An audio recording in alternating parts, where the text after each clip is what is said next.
Hello students, welcome to my channel. I am Rashmi, your maths teacher. I hope you all are good. तो आपने 4.2 exercise का introduction video देख लिया है और सारी 6 की 6 प्रॉपर्टीज जो थी वो हमारी वो याद कर लिया। ये मैं आपका मान के चल रही हूँ ताकि आप एक्सरसाइज को अच्छे से कर पाओगे, क्योंकि सारा का सारा चैप्टर जो है उन्हीं 6 प्रॉपर्टी पे आपका बेस्ड है। तो क्वेश्चन किस तरह से, using the property of determinants and without expanding in exercise 1 to 7 prove that. तो ये आपको कह रहा है कि आपको प्रॉपर्टीज का यूज करते हुए इसको प्रूव करना है कि लेफ्ट इक्वल टू राइट है और कहीं पर भी आपको एक्सपांड नहीं करना है। जो हमारी 6 प्रॉपर्टी है उसी का यूज करना है, ठीक है। और प्लीज आप मेरे चैनल को लाइक, शेयर और सब्सक्राइब जरूर करें, क्योंकि मैं आपके लिए बहुत मेहनत कर रही हूँ वीडियोस को अपलोड करने के लिए। तो प्लीज आप भी मेरे चैनल को लाइक, शेयर और सब्सक्राइब करें। तो यहाँ पे हमें क्या करना है, इनको प्रॉपर्टीज को यूज करते हुए हमें इनको क्या करना है, प्रूव करना है। तो देखो प्रूव क्या करना है, लेफ्ट इक्वल टू हमें राइट प्रूव करना है। तो आप यहां पे देखो राइट में क्या है, जीरो है ना। तो जीरो के लिए अगर राइट में आपका यहाँ पे जीरो है तो इसको देखते हुए जब भी हमें प्रूव दैट होता है ना तो हम यहीं से आइडिया लेते हैं। तो जीरो, कोई भी डिटर्मिनेंट जीरो कब बन जाता है, तो फर्स्ट प्रॉपर्टी जो हमने यहाँ पे पढ़ी थी, हमारी प्रॉपर्टी नंबर 3 थी कि अगर किसी भी डिटर्मिनेंट के कोई भी 2 रो या 2 कॉलम अगर आइडेंटिकल हो जाते हैं, आइडेंटिकल मतलब सेम, जैसे ये 1 to 1 रो 1 है और 1 to 1 रो 3 है, दोनों आइडेंटिकल है। आइडेंटिकल है इसका मतलब यहाँ पे क्या हो जाएगा, आप सीधा इस स्टेटमेंट को लिख करके कह दोगे कि भाई यहाँ पे 2 रोज जो है वो आइडेंटिकल है, इसीलिए ये आपकी डिटर्मिनेंट की वैल्यू क्या हो गई, जीरो।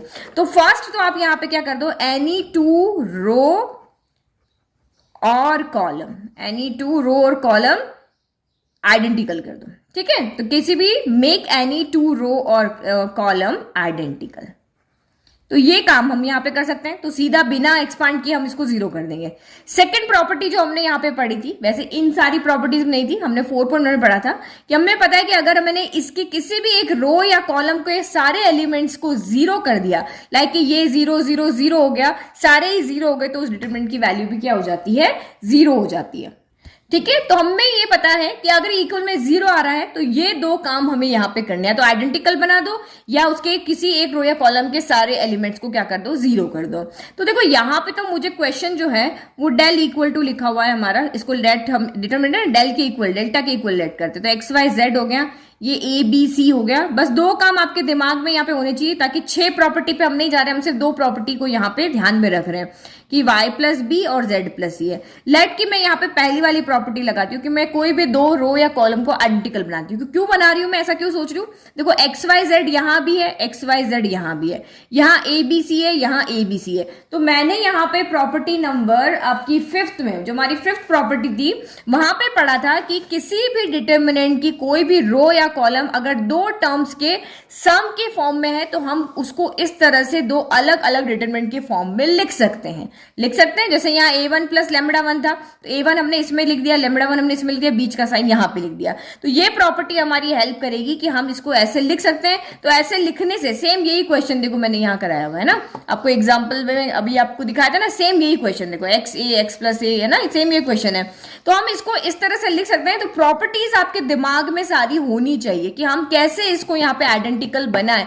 तो यहाँ पे मैंने क्या कर दिया, एक्स वाई जेड को यहाँ लिख दिया, बीच का प्लस यहाँ लगा दिया, और ये ए बी सी मैंने यहाँ लिख दिया। अब आप यहाँ पे क्या हो रहा है, ये प्रॉपर्टी नंबर 5 है और यहाँ पे जो आपकी लग रही है वो आइडेंटिकल वाली, यानी प्रॉपर्टी नंबर आपकी 2 लग रही है कि C1 इक्वल टू C3 हो गया, और यहाँ पे क्या हो गया, C2 इक्वल टू C3 हो गया। तो आपकी जो प्रॉपर्टी नंबर यहाँ पे 2 कहती है, प्रॉपर्टी नंबर 3 आपकी यहाँ पे कहती है, सॉरी 3 है ये, कि अगर किसी भी डिटर्मिनेंट के रोज एंड कॉलम, कोई भी 2 रोज और कॉलम अगर इक्वल या आइडेंटिकल हो जाते हैं तो उसकी वैल्यू क्या हो जाती है, जीरो हो जाती है। तो ये हमने सीधा यहाँ पर लिख दिया है ना। तो यहाँ तो मुझे सॉल्व करने की जरूरत ही नहीं, तो सॉल्व है पूरा आपका, ठीक है। तो ये देखो ये लिख दिया, ये प्रॉपर्टी नंबर 5 लिखा है, बट आपको पूरा स्टेटमेंट लिखना है। फिर आपको ये प्रॉपर्टी नंबर 3 लिखा है, वही क्वेश्चन हम अभी फर्स्ट वाला ही सॉल्व कर रहे हैं। तो ये हम पूरा यहाँ पे इस तरह से लिखेंगे कि यहाँ पे क्यू जीरो है, उसका स्टेटमेंट लिखेंगे और हमने यहाँ पे जीरो कर दिया। अब नाउ नेक्स्ट, अब यहाँ पे देखो ये क्वेश्चन नंबर 2 है। देखो अब आप यहाँ पे देखो इसमें क्या एलिमेंट्स है, a minus b, b minus c, c minus a है, b minus c, c minus a minus b है। तो इस तरह से यहाँ पे सारे एलिमेंट्स के बीच में क्या सब्ट्रैक्शन का साइन है। तो जो प्रॉपर्टी 5 हमने यहाँ यहाँ पे यूज की थी ना वो हम यहाँ पे नहीं यूज कर सकते हम, क्योंकि ये प्रॉपर्टी जो कहती है 5 वो कहती है कि भाई आप किसी एक रो या कॉलम में ही इस तरह से आप इसको हो, तभी प्लस में अगर है तभी आप उसको दो अलग अलग डिटरमिनेंट की फॉर्म में लिख सकते हो। लेकिन यहाँ पे तो हमारे पास सारे ही एलिमेंट ऐसे हैं जो किसी न किसी के सब्ट्रैक्शन की फॉर्म में है, तो हम इस तरह से सबको इस तरह से अलग नहीं लिख सकते कि ए b C A C A B अलग कर दिया, फिर बीच में माइनस लगा दिया और बी सी ए और इस तरह से दो डिटरमिनेंट बना दिए। ये नहीं कहती प्रॉपर्टी 5, आपको सिर्फ कहती है कि आपको सिर्फ एक ही रो या एक ही कॉलम को इस तरह से दो डिटरमिनेंट की फॉर्म में आप यहाँ पे लिख सकते हो, है ना। तो अब यहाँ पे क्या करें, क्या हम यहाँ पे आइडेंटिकल बना सकते हैं? तो आइडेंटिकल बना सकते हैं, या फिर हम सारे किसी एक रो या कॉलम के सारे एलिमेंट्स यहाँ पे क्या कर सकते हैं, जीरो कर सकते हैं। तो आप यहाँ पे सोचो, जब भी आपको इस तरह से ना दो एलिमेंट के सब्ट्रैक्शन की फॉर्म में पूरे के पूरे डिटरमिनेंट दी हो ना, तो आप यहाँ पे इन सबको ऐड या सब्ट्रैक्ट करके देखो जैसे मैं पहले यहाँ पे पहली रो जो है, रो को ऐड करते हैं हम सारी रो को, जैसे मैंने यहाँ पे किया रो 1 प्लस रो 2 प्लस मैंने रो 3 किया है। या आप कॉलम करना चाहो तो कॉलम भी कर सकते हो ना, C1 plus C2 plus C3 ये भी कर सकते हो। तो उससे क्या होगा, मैंने रो को किया तो इन सबको मैं ऐड कर रही हूँ। देखो रो 1 में कौन है, A माइनस बी है, रो 2 में कौन है, B माइनस सी है, रो 3 में कौन है, C माइनस ए है। ये अभी आप पहली बार कर रहे हो, लेकिन धीरे धीरे आपको दिमाग में आइडिया हो जाएगा, क्योंकि मैं तो पढ़ा रही हूँ तो मुझे पता है इस तरह के क्वेश्चंस के लिए क्या इजी रहेगा। तो यहाँ आइडेंटिकल बनाने से जीरो बनाना ज्यादा इजी है, क्योंकि इस तरह सबको ऐड किया तो देखो A से A कैंसिल हो गया, C से C कैंसिल हो गया, B से B कैंसिल हो गया, क्या बच गया, जीरो बच गया। सेम इन तीनों को भी ऐड करोगे, वही B माइनस सी है, वही C माइनस ए, वही A माइनस बी है, तो ये आपका यहाँ पर भी जीरो हो जाएगा। तीनों को ऐड करके इन तीनों को ऐड करोगे तो ये भी जीरो हो जाएगा। एक रो हमें जीरो मिल गई तो हम सीधा यहाँ पे लिख देंगे भाई एक रो जीरो है, तो इस पूरे की वैल्यू क्या है, यहाँ पर जीरो हो जाएगी। यही दो तरीके हैं हमारे इक्वल जीरो शो करने के। तो आइडेंटिकल करना यहाँ टफ है, तो हमने ये काम यहाँ पे कर दिया।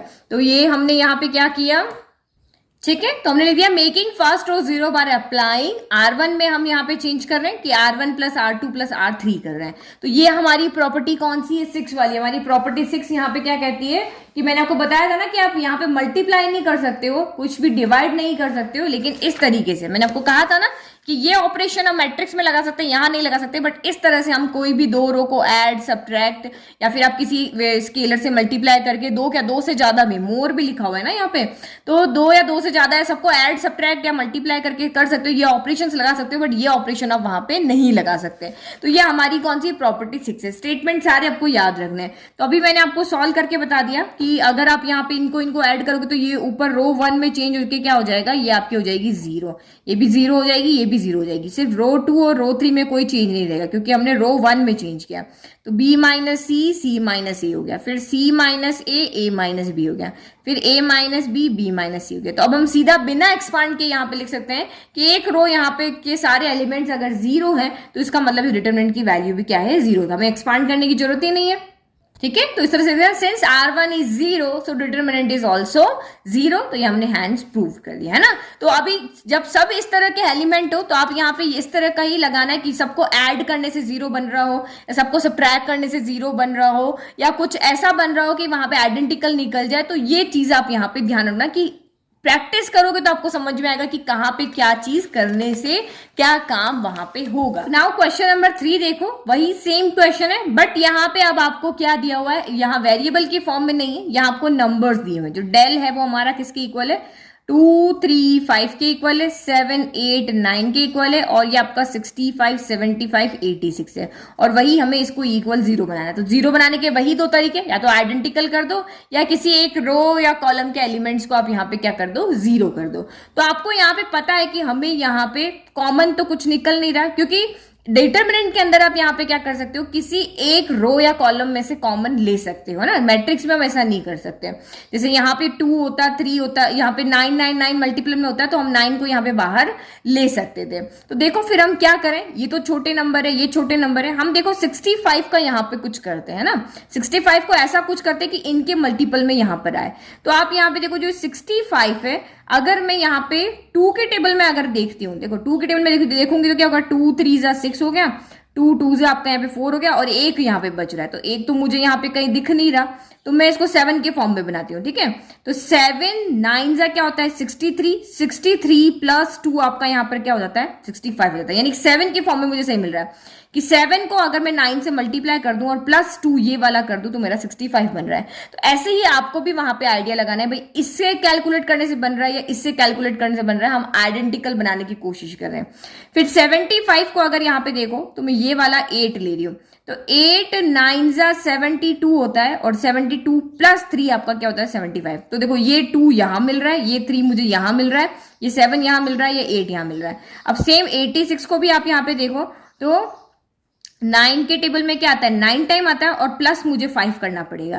तो देखो ये 7 8 9 यहां है, ये 2 3 5 यहां है, तो मैं इजीली यहाँ पे आइडेंटिकल बना पाऊंगी। तो कैसे, तो पहले मुझे यहाँ पे क्या करना पड़ेगा, ये 2 3 5 जो एक्स्ट्रा है ना उसको यहाँ पे सब्ट्रैक्ट करना पड़ेगा, सब्ट्रैक्ट करेंगे तभी हम इसको यहाँ पे सॉल्व कर सकते हैं। तो सबसे पहले मैं यहाँ पे क्या करती हूँ, ठीक है, तो मैं ये एक्स्ट्रा वाले एलिमेंट्स को हटा रही हूं, तो C1 और C3 माइनस C1 कर दे, बड़े में से छोटा घटाते हैं और चेंज कहां पे कर रहे हैं हम C3 में कर रहे हैं।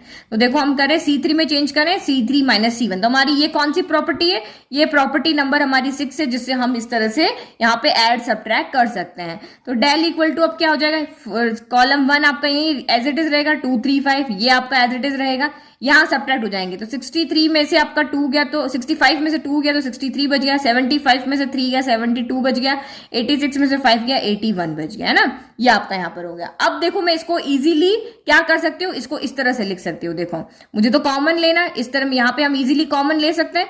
देखो 7 8 9 मैंने इसको हटा दिया, ये मैंने सब्ट्रैक्ट करके हटा दिया। अब क्या बचे ये कि 7 इंटू 9 बचा, 8 इंटू 9, क्योंकि 63 जो अब यहाँ पे है 63 को अब मैं लिख सकती हूँ 7 इंटू 9, 72 को मैं यहाँ पे क्या लिख सकती हूँ 8 इंटू 9, तो इसीलिए मैंने एक्स्ट्रा हटा दिया। 81 को क्या लिख सकती हूँ मैं यहाँ पे 9 इंटू 9 लिख सकती हूँ। तो ये मेरा कॉमन आ जाएगा और ये 7 8 9 यहाँ बच जाएगा, तो मुझे 2 रो यहाँ पे आइडेंटिकल मिल जाएगी। इस तरह से मैंने अपना दिमाग लगाया।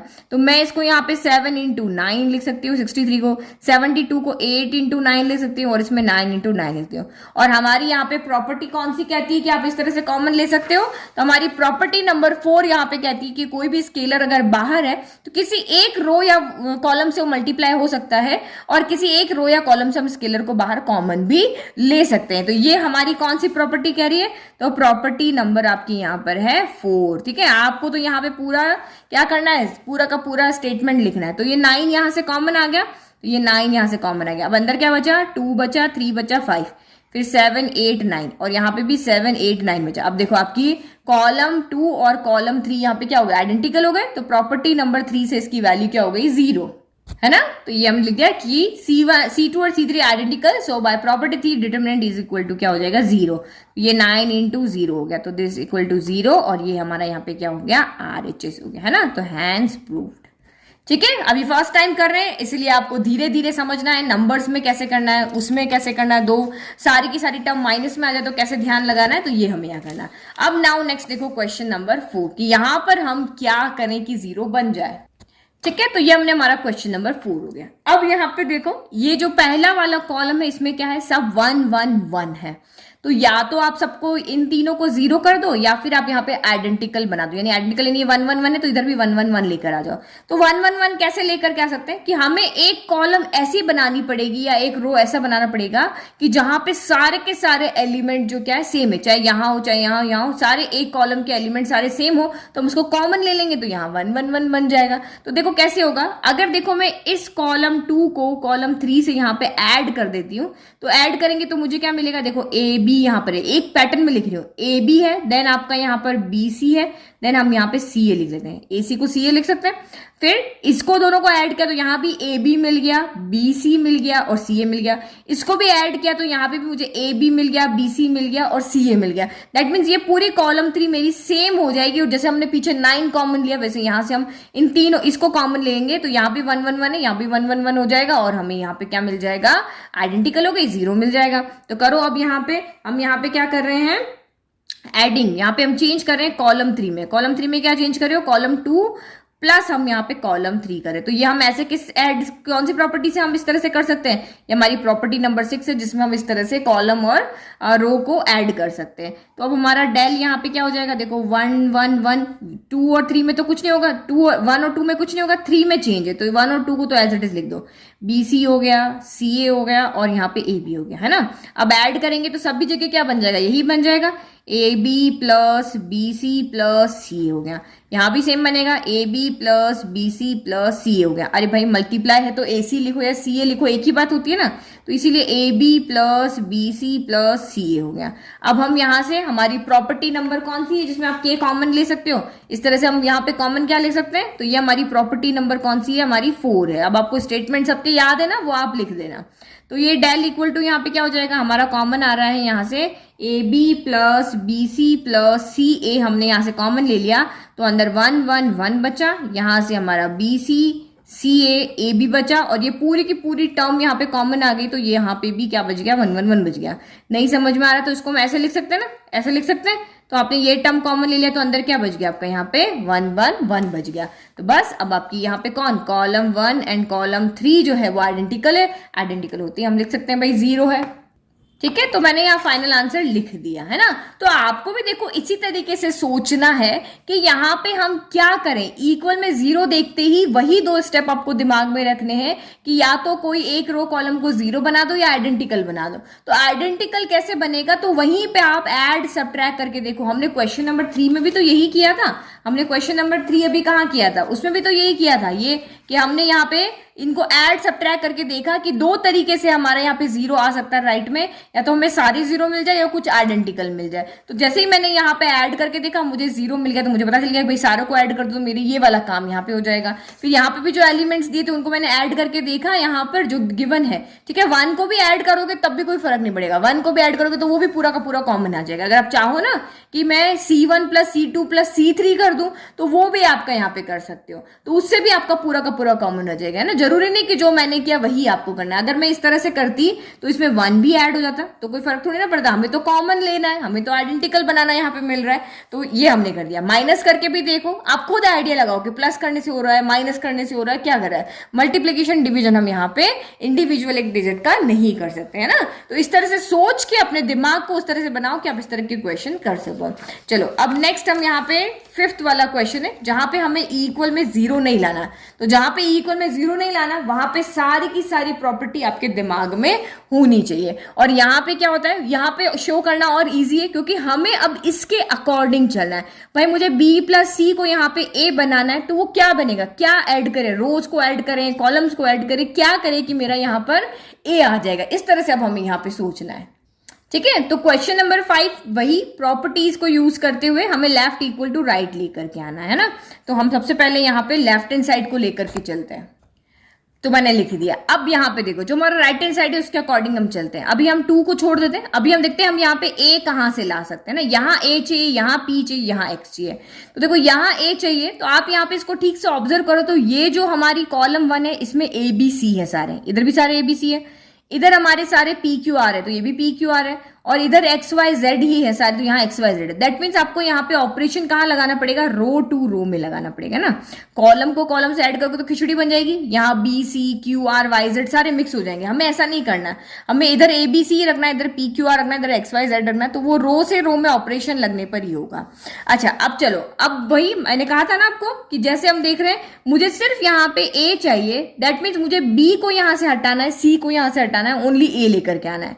तो B और C कैसे हट सकते हैं, अगर मैं इस B को इस B से माइनस कर दूं तो ये हट गया, अगर मैं इस C को इस C से माइनस कर दूं तो ये हट गया, और बचेंगे क्या मेरे A बचेंगे। तो A प्लस A मेरा 2A हो जाएगा, और 2 तो मुझे वैसे भी चाहिए, है ना। इसी तरीके से आपको सोचना है जैसे मैं सोच रही हूँ, है ना। क्वेश्चन आपके सामने आएगा तो एक्चुअल में आपने यहाँ पे क्या देखा कि हम यहाँ पे क्या कर रहे हैं कि हमारी जो रो 1 में जो एलिमेंट है उसमें से हम रो 2 और रो 3 को क्या कर रहे हैं, सब्ट्रैक्ट कर रहे हैं। तभी तो हमारा यहाँ से क्या हो रहा है, B से B कट रहा है, C से C कट रहा है, और A बच रहे हैं। क्योंकि माइनस करोगे तो ये भी माइनस का हो जाएगा, ये भी माइनस का हो जाएगा, दोनों क्या हो जाएंगे, ऐड हो जाएंगे। ये दोनों प्लस के रहेंगे, ये दोनों माइनस के हो जाएंगे तो कैंसिल हो जाएंगे, और ये दोनों सेम साइन के होंगे तो ऐड हो जाएंगे। तो सेम आप यहाँ पे क्या कर रहे हो, R1 R2 R3 को हम यहाँ पे क्या कर रहे हैं, इस तरह से ये ऑपरेशन लगा रहे हैं ताकि हमें यहाँ a मिल जाएगा, यहाँ p मिल जाएगा, क्योंकि q से q, r से r कैंसिल हो जाएगा, ये दो p बच जाएंगे, y से y, z से z कैंसिल हो जाएगा, ये दो x बन जाएंगे, और हमारी पहली वाली जो यहाँ पर रो है वो हमारी एज इट इज यहाँ पे आ जाएगी, है ना। तो इस तरह से आप पहले से ही साइड में रफ में करके देख लो कि इनको क्या करने से, रोज में लगाना है या कॉलम में लगाना है, वो आप यहाँ पे साइड में ही सॉल्व करके पहले से देख लो। तो इसका मतलब हम यहाँ पे क्या ऑपरेशन लगा रहे हैं, हम चेंज कहाँ पे कर रहे हैं, हम रो 1 में चेंज करें, हम a लेकर आ रहे हैं ना, तो रो 1 में क्या चेंज करें, रो 1 में से हम रो 2 एंड रो 3 को सब्ट्रैक्ट कर रहे हैं। और ये हमारी कौन सी प्रॉपर्टी है, प्रॉपर्टी नंबर हमारी 6 है, कि हम यहाँ पे प्रॉपर्टी नंबर 6 से डिटरमिनेंट के लिए ऐसा कर सकते हैं, और ऐसा करने से इसकी वैल्यू पे कोई इफेक्ट नहीं पड़ेगा जो हम सॉल्व करके लाते हैं। तो चलो करो फिर यहाँ पे, तो डेल इक्वल टू आपका यहाँ पे क्या हो जाएगा, तो साइड में आप सॉल्व करके देखो, देखो R1 कौन है, तो B प्लस C है, फिर माइनस R2 कौन है, तो C प्लस ए है, तो दोनों नेगेटिव के साइन हो जाएंगे भाई, माइनस का C प्लस ए होगा ना, माइनस का C प्लस ए होगा, दोनों नेगेटिव हो जाएंगे। फिर अगेन आपका माइनस, तो ये माइनस लगा दिया, R3 कौन है, A प्लस बी, तो ये दोनों पॉजिटिव, दोनों के साइन यहाँ पे क्या हो जाएंगे, नेगेटिव हो जाएंगे। देखो B से B कैंसिल हो गया, C से C कैंसिल हो गया, माइनस माइनस प्लस होता है, तो माइनस माइनस प्लस होता है, तो A प्लस ए क्या हो गया, 2A हो गया, तो यानी कि यहाँ पे माइनस का साइन साथ में आएगा, तो माइनस का 2 आ गया। अब एक्स्ट्रा चीजें आ रही है वो हम बाद में देखेंगे, बट हमें A जो चाहिए था वो तो मिल गया। फिर आप इन सबको ऐड करोगे तो वही R से R कट जाएगा, Q से Q कट जाएगा, और माइनस P क्या हो जाएंगे, माइनस का 2P हो जाएंगे। और सेम यहाँ पे भी Y से Y कट जाएगा, जैसे यहाँ सॉल्व किया, Z से Z कट जाएगा, और माइनस x मिलके क्या हो जाएंगे, माइनस का 2x हो जाएंगे, है ना। तो ये हमने यहाँ पे बना लिया। देखो आपका A से A आ गया, P से P आ गया, X से X आ गया। अब बची हुई चीजें जो नीचे है वो यहाँ पे लिख दो। हमने R2 R3 में तो कुछ किया ही नहीं ना, तो इनको एज इट इज लिख दो। तो ये हो गया R प्लस P, और ये है P प्लस Q, फिर ये आपका Z प्लस X, और ये x प्लस वाई।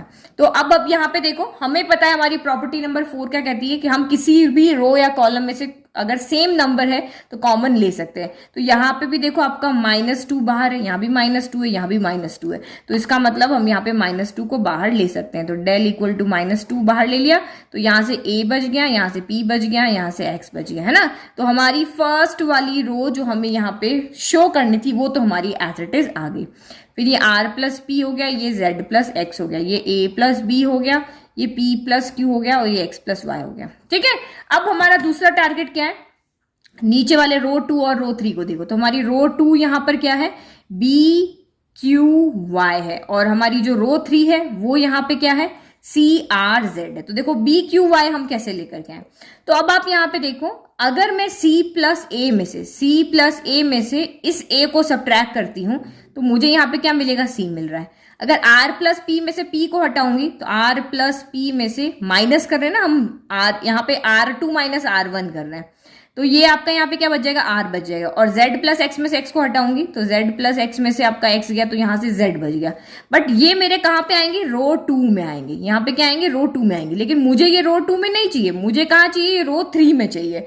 तो हमारे पास एक और प्रॉपर्टी है, हमने कौन सी प्रॉपर्टी पढ़ी थी कि भाई यहाँ पे हमारा सी आर जेड आ रहा है, मुझे चाहिए नीचे, तो हम इन दोनों को आपस में क्या कर सकते हैं, इंटरचेंज कर सकते हैं। क्योंकि देखो अगर आप a प्लस बी में से a को सब्ट्रैक्ट करोगे तो यहाँ पे आपका b बच जाएगा, लेकिन b मुझे कहाँ चाहिए, रो 2 में चाहिए। यहाँ पे आपका रो कहाँ आ रहा है, 3 में आ रहा है। तो जो वैल्यू यहाँ पे आ रही है मुझे यहाँ चाहिए, जो वैल्यू यहाँ आ रही है मुझे यहाँ चाहिए, तो मैं पहले ही इनको क्या कर देती हूँ, इंटरचेंज कर देती हूँ। तो ये हम किससे कर सकते हैं, हमारी प्रॉपर्टी 2 यहाँ पे क्या कहती है कि अगर आप किन्हीं 2 रो और 2 कॉलम को इंटरचेंज करते हो तो वहां पे माइनस का साइन आ जाता है ना। जैसे हमने यहाँ पे किया था, हमने रो 1 को रो 3 से चेंज किया तो माइनस का साइन आ गया, फिर अगेन हमने रो 2 को रो 1 से चेंज किया तो एक और माइनस आ गया, दोनों माइनस मिलके प्लस हो गए।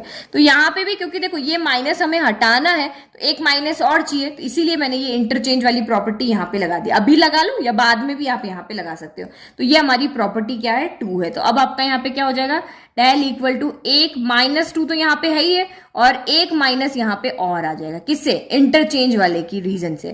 तो ये देखो a p x तो आपका यहीं पे रहेगा, ये वाली रो ऊपर चली जाएगी, तो ये क्या हो गया, a प्लस बी हो गया, ये आपका क्या हो गया, p प्लस क्यू हो गया, ये आपका x प्लस वाई हो गया, और ये नीचे आ जाएगा c plus a r plus p और जेड प्लस एक्स, ये आपका नीचे आ गया। ठीक है, अब आप यहाँ पे कर सकते हो सब्ट्रैक्ट। तो सबसे पहले हम यहाँ पे क्या करें कि रो 2 में से रो 1 को हम यहाँ पे सब्ट्रैक्ट कर लेते हैं ना।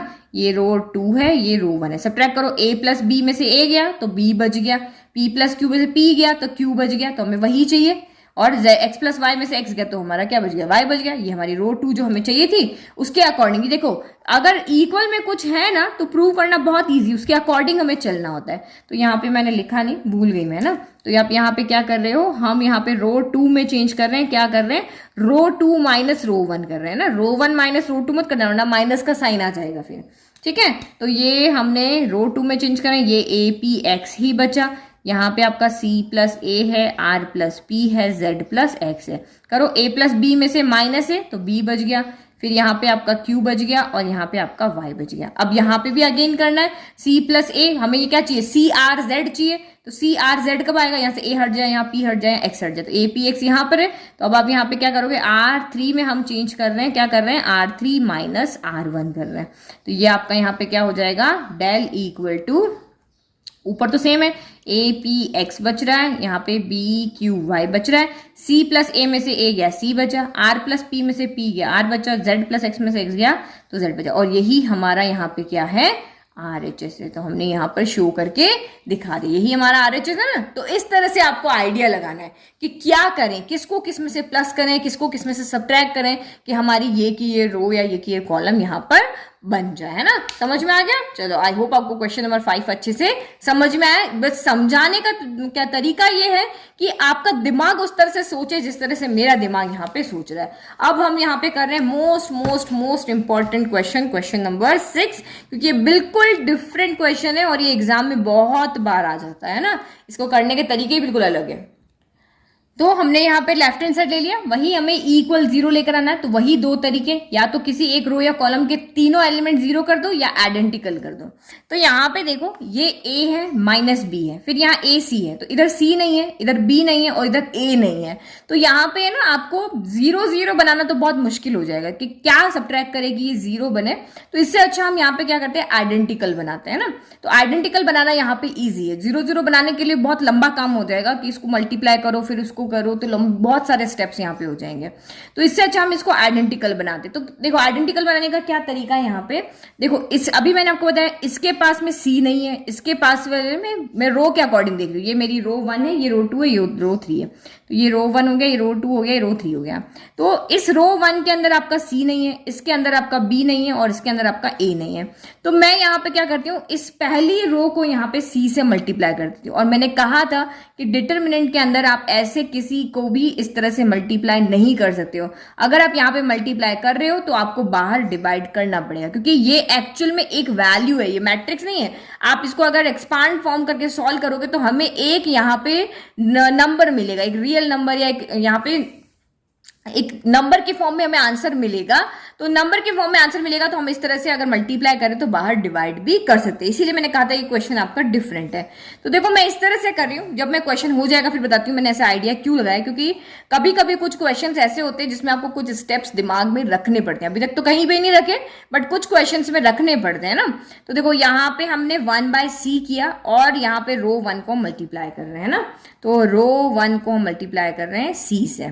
तो ये आपका क्या हो गया, 0 इंटू सी, 0 ही हो गया। a इंटू सी आपका ac हो गया और b इंटू सी, तो ये माइनस का bc हो गया ना। बाकी को एज इट इज रख रहे हैं, ये माइनस का a 0 माइनस का c और ये आपका bc 0 हो गया। मैं एक्चुअल में इसको क्या बना रही हूँ, इसको bc 0 बना रही हूँ। ये जो वाली है ना, किसी को भी आप कर सकते हो। मैंने रो 1 को किया, आप रो 2 से कर सकते हो। रो 2 में करोगे तो b से करोगे, रो 3 में करोगे तो a से करोगे, जो वहां नहीं है उससे करोगे ना। तो मैंने जरूरी नहीं कि आप मेरा आइडिया लो, आप R2 को भी कर सकते हो तो b से करना, R3 को करोगे तो a से करोगे। तो मैं इसको यहाँ पे क्या बना रही हूँ, ये bc 0 है तो मैं इसको भी bc 0 बना रही हूँ। अब देखो ये जो 0 है वो मेरा b कैसे बनेगा, तो आप यहाँ पे देखो जो मेरा R1 है वो यहाँ पे क्या है, 0 है। तो मैं यहाँ पे 0 माइनस यहाँ पे क्या कर रही हूँ, BR2 कर रही हूँ। R2 क्या है, माइनस का a है ना। तो देखो ये 0 क्या हो जाएगा और ये a यहाँ पे आके मल्टीप्लाई हो जाएगा, तो ये आपका माइनस का है। तो ये एक्चुअल में क्या बन जाएगा, यहाँ पे AB बन जाएगा, है ना। ये क्या बन जाएगा, आपका AB बन जाएगा। और इसको तो ये आपका AC का क्या रहेगा, AC ही रहेगा। और ये आपका BC है ना, ये 0 बन जाएगा, माइनस का BC प्लस का BC 0 बन जाएगा।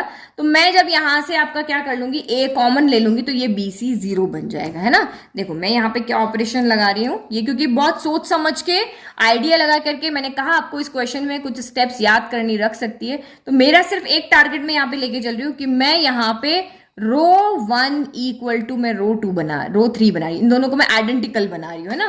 तो मुझे यहाँ पे B लेकर आना है, तो मैं B कैसे लेकर आऊं, मुझे कुछ इस तरह से B लेकर के आना है कि यहाँ पे BC 0 बन जाए। तो B यहाँ पे मुझे लेकर आना है, तो यहाँ पे ओनली C रहना चाहिए, यहाँ पे क्या रहना चाहिए, C रहना चाहिए। तो दैट मीन्स ये आपका 0 बन जाएगा इससे मल्टीप्लाई करके। तो यहाँ भी A आना चाहिए, तो A कॉमन लेंगे तभी तो यहाँ BC 0 बनेगा। तो इसीलिए हम यहाँ पे क्या कर रहे हैं, B को इसके A भी लेकर आना है, B भी लेकर आना है, इसलिए इससे मल्टीप्लाई करके लेकर आ रहे हैं। तो एक्चुअल में हम यहाँ पे क्या ऑपरेशन लगा रहे हैं, अब R1 के अंदर ऑपरेशन लगा रहे हैं R1 माइनस BR2, क्योंकि B तो मुझे चाहिए और A मुझे यहाँ से सबसे, क्योंकि C के पास A है तो A को मुझे यहाँ से कॉमन लेना है। तो ये आपका क्या हो जाएगा, डेल इक्वल टू 1/C हो गया। R1 क्या है, तो लास्ट साइड में हम सॉल्व कर लेते हैं। R1 आपका 0 है, फिर माइनस B और R2 क्या है, तो R2 आपका माइनस का A है, तो यहाँ से क्या बच गया, AB बच गया, ये फर्स्ट सॉल्व किया। फिर R1 क्या है, यहाँ पर AC है ना, सेकंड सॉल्व करें। फिर माइनस B आपका यहाँ पे B हो गया, R2 क्या है, तो ये R2 आपका यहाँ पे 0, तो यहाँ से आपका क्या बच गया, ओनली AC बच गया। फिर थर्ड सॉल्व करो, R1 क्या है, तो R1 है माइनस का BC, फिर माइनस B हो गया, R2 क्या है, माइनस का C, तो ये आपका क्या हो गया, माइनस का BC प्लस का BC, तो ये आपका हो गया 0। तो देखो ये मुझे जो चाहिए था ना वही मुझे मिल गया, AB मिल गया, AC मिल गया, A कॉमन ले लूंगी तो BC 0 बच जाएगा, BC 0 बच जाएगा। तो ये चीज सोच करके और मैंने इस तरह से यहाँ पे अप्लाई किया। तो यहाँ पे आपका क्या आ गया, AB आ गया, यहाँ पे आपका AC का AC रह गया और यहाँ पे आपका 0 बच गया। फिर ये माइनस का A 0 माइनस का C और ये BC 0 हो गया। तो आइडेंटिकल बनाने के लिए काम करना पड़ा ना, तो ये हमने कर दिया। जरूरी नहीं कि आप रो में करो, आप कॉलम में भी कर सकते हो, सेम आप तरीका रो कॉलम में भी कर सकते हो। तो यहाँ पे करोगे तो C का मल्टीप्लाई करोगे, अगर इसमें करोगे तो यहाँ पे B का करोगे, यहाँ करोगे मल्टीप्लाई तो A का करोगे, है ना, जो नहीं है उसका करेंगे, ठीक है। तो ये आपका हो गया। अब इसमें से रो 1 में से हम यहाँ पे कॉमन ले लें, तो टेकिंग, लिखो taking A common from row 1, तो ले लो रो 1 में से कॉमन, तो ये आपका क्या हो जाएगा, A/C हो जाएगा। हमने A बाहर लिया ना, ऊपर से लिया है, न्यूमरेटर से आएगा, तो ये आपका B हो गया, ये C हो गया, ये 0 हो गया। तो हमारी प्रॉपर्टी लग रही है यहाँ पे ना, हमने कोई एक्सपांड नहीं किया। बाकी एक्सपांड के तरीके से भी ये क्वेश्चन सॉल्व हो सकता है, हमें सिर्फ यहाँ पे 1 2 यहाँ पे 2 0 और बनाने थे और हमारा ये सॉल्व हो जाता है ना। अगर एक्सपांड करना होता तो हमें सिर्फ 1 0 और बनाना होता तब भी हो जाता, बट हमें प्रॉपर्टी यूज करनी, तो इसीलिए प्रॉपर्टी की वजह से थोड़ा सा ये टफ हो रहा है, सोचने में थोड़ा सा होता है। अब कौन आपके आइडेंटिकल हो गए, तो ये आपकी रो 1 हो गई, BC 0, और ये आपकी यहाँ पर रो 2 हो गई, ठीक है। ये दोनों आइडेंटिकल है, इसलिए वैल्यू क्या हो जाएगी यहाँ पर 0। तो del equal to A/C into 0 equal to 0, जो कि हमारा क्या है, राइट हैंड साइड है। तो हैंड्स प्रूव्ड हो गया, है ना। तो ये इस तरह से पहला आइडिया क्या लगाया कि इस वाले रो में जो नहीं है उसका मल्टीप्लाई किया, मल्टीप्लाई करने के बाद देखा कि भाई यहाँ पे मैं इसके इक्वल बना रही हूँ, तो यहाँ C है तो मुझे यहाँ भी C चाहिए, तो मुझे A कॉमन लेना पड़ेगा। तो ऐसा कुछ किया कि मुझे यहाँ पर B चाहिए, तो B का तो मल्टीप्लाई कर दिया, और A कॉमन लेना है तो वो मैंने कैलकुलेट करके इस तरह से देखा, तो मेरा यहाँ पर हो गया, है ना। तो इस तरह से ध्यान में, थोड़ा सा एक क्वेश्चन है ना, इसको मोस्ट इंपॉर्टेंट मार्क कर दो, 3-4 बार देखोगे तो आपको स्टेप्स ध्यान में रह जाएगी, नहीं तो ये 2 ही चीजें यहाँ पे दिमाग में रखनी है ना। नाउ क्वेश्चन नंबर 7 देखो, जो कि हमारा सबसे इजी क्वेश्चन है, हमारा क्वेश्चन नंबर 7। देखो क्या करना है, यहाँ पे भी सेम वही left equal to right show करना है, ठीक है। तो ये हमने क्वेश्चन का लेफ्ट साइड लिख दिया। अब शो क्या करना है कि राइट में आपको लेकर आना है 4A² B² C² लेकर के आना है।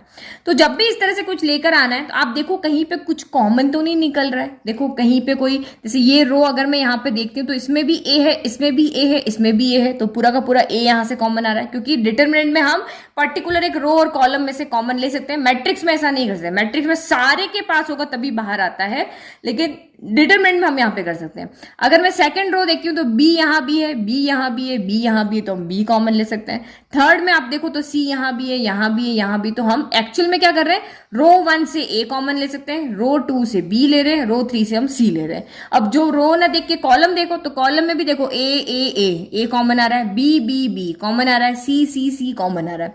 जब भी बाहर आपको इस तरह से शो करना, देखो अंदर पहले कहीं से कुछ, किसी रो या किसी कॉलम में से कुछ कॉमन तो नहीं आ रहा है, तो एक्चुअल में में हमें यहाँ पे इजीली कॉमन मिल रहा है ना। तो हमने लिख दिया कि taking a b c common from row 1 row 2 row 3। अब रो में से 1 में से ए कॉमन लिया तो ये माइनस का ए स्क्वायर है, यहाँ पे माइनस का ए बच गया। यहाँ ए बी है तो यहाँ बी बच गया, यहाँ ए सी है तो यहाँ पे क्या बच गया आपका सी बच गया। इसमें से हमने क्या लिया है, अब ये मत भूल जाना, ये रो 1 है, ये रो 2 है, ये रो आपकी 3 है। इसमें से बी कॉमन लिया ना तो बी कर ले लिया तो यहाँ ए बच गया, यहाँ माइनस का बी बच गया और यहाँ पे आपका सी बच गया। ये सी ए है, हमने सी कॉमन लिया तो यहाँ ए बच गया, यहाँ पे आपका बी बच गया और यहाँ पे माइनस का सी बच गया। ठीक है, तो एक्चुअल में हमें 4a square b square c square चाहिए था, तो एक्चुअल में हमें ए बी सी तो यहाँ पर मिल गया है ना। अब उसके बाद यहाँ पे देखो कि अब आगे हम यहाँ पे क्या कर सकते हैं।